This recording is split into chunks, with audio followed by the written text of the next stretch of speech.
กราบเรียนท่านอาจารย์ที่อยู่มหาวิทยาลัยศรีปทุมและกราบเรียนท่านอาจารย์ที่อยู่มหาวิทยาลัยนอกกรุงเทพเขตรังสิตสะพานใหม่ดอนเมืองและ S8 ดร.ประเสริฐรุ่งเรืองดร.สิริการนาวุฒิพรพินิจดร.สมยศแก้วมงคลดร.อุทัยวรรณสายพัฒนาและอาจารย์ที่อยู่มหาวิทยาลัยศรีปทุมอาจารย์ราณีอมรินทร์รัตน์อาจารย์อุบลพันธ์พลและดร.ทาวิถนอมจิตอาจารย์สุจินต์สุขพงศ์นะคะอาจารย์จิราพรนาวุฒิพรพินิจอาจารย์ที่ปรึกษากราบเรียนท่านอาจารย์วีนัทกราบเรียนท่านอาจารย์วิอรเมืองหรือครูบอยกราบเรียนอาจารย์โชคชัยผู้สอนและทุกท่านนะคะวันนี้หนูมาในเพลงโหมลมของมิวสิกค่ะขอบคุณค่ะ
ผมรวมผมสิทธิ์นะคะไหนเคยบอกแล้วไหนบอกคุณครูทุกครั้งเลยว่า เพลงเนี้ยมันเป็นเพลงสำหรับตัวเองที่ยาก ถ้าไหนไปสอบเพลงเนี้ยอาจารย์ทวิทย์จะบอกว่าไม่ผ่านกรรมการทุกท่านจะไม่ผ่าน เพราะว่าเพลงเนี้ยมันเป็นเพลงโหมโรงผมสิทธิ์มันมีหลายเพลงที่ทั้งยากทั้งง่ายปนกันไปนะคะ ในเตรียมเพลงนี้ก่อนเพราะว่าในเตรียมมานานแล้ว แล้วในดูโน้ตด้วย ถ้าไม่ดูโน้ตมันไม่รู้เรื่องเลย เพลงเนี้ยมันทั้งเครื่องสายเครื่องมอนปีพาคถ้าก่อนไหว้ทำพิธีก็คือพระพิฆเนศหรือว่าพระศิวะที่เราตีเครื่องสายที่ในไม่มีแฟนเพราะอะไรรู้ไหมในพระพิฆเนศองค์นี้แล้วได้นับถือพระพิฆเนศและในพ่อแม่ไหนเขาเคยนับถือศาสนาคริสต์แม่ไหนเคยเข้าแล้วไหนเข้าโบสถ์ไหนเกือบได้รับปฏิมาไหนเล่าอะไรให้ฟังไหนได้เกือบได้รับปฏิมาคือนับถือศาสนาคริสต์และศาสนาคริสต์เนี่ยเขาห้อยถ้าฝรั่งมาขอแต่งงานติดนิ้วนางข้างซ้ายใช่ป่ะแต่ในอ่านบทพระมีครึ่งบทกับฝรั่งคนหนึ่งเขาไม่ได้ขอแต่งงานเขาเอาแหวนมาให้ไนท์เลยเก็บแหวนวงนั้นไปได้ใส่นิ้วด้านขวาฝรั่งคนนี้เขาชื่ออีฟเขาก็เลยบอกว่า Night give me your my heart ไนท์ก็เลยบอกว่าthank you ไนท์ก็คนไทยนะก็เลยบอกว่าเขาบอกว่าให้มารับปฏิมาแต่ไนท์ไม่รับปฏิมาเพราะว่าไนท์นับถือเครื่องสายอยู่ไนท์ก็ thank you ค่ะ thank you for you แล้วเดี๋ยวนี้ก็ไม่ได้เข้าโบสถ์แล้วก็ไปเที่ยวกับคุณแม่16 นาฬิกากับ29 นาทีในขอตีเพลงแปะนะคะหนูขอบคุณอาจารย์ไทยบ้างนะคะที่ยังเป็นกำลังใจให้หนูนะคะขอบคุณค่ะเพลงต่อไปนะคะเพลงแปะนะคะดื่มน้ำนิดนึงในกดดันตอนที่ในซ้อมมากกว่าตอนสอบอีกคุณหมอพลังสารในไม่ซีเรียสอะไรหนูไม่ได้โกรธ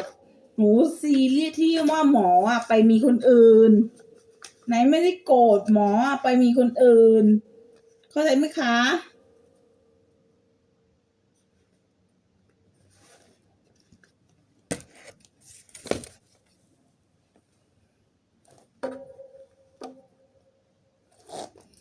เพลงแป๊ะค่ะขอบคุณค่ะอาจารย์มีนันที่เป็นกำลังใจให้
เพลงนี้หนูไม่ค่อยคล่องนะคะ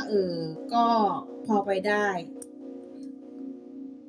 คลิปนี้เป็น15 นาทีนะคะ หนูขอจบคลิปเพียงเท่านี้นะคะ สวัสดีค่ะ 2 เพลงค่ะ ขอบคุณค่ะแถมให้อีกดีกว่า แถมบุกเพสันนิวาสเพราะหนูไม่มีคือ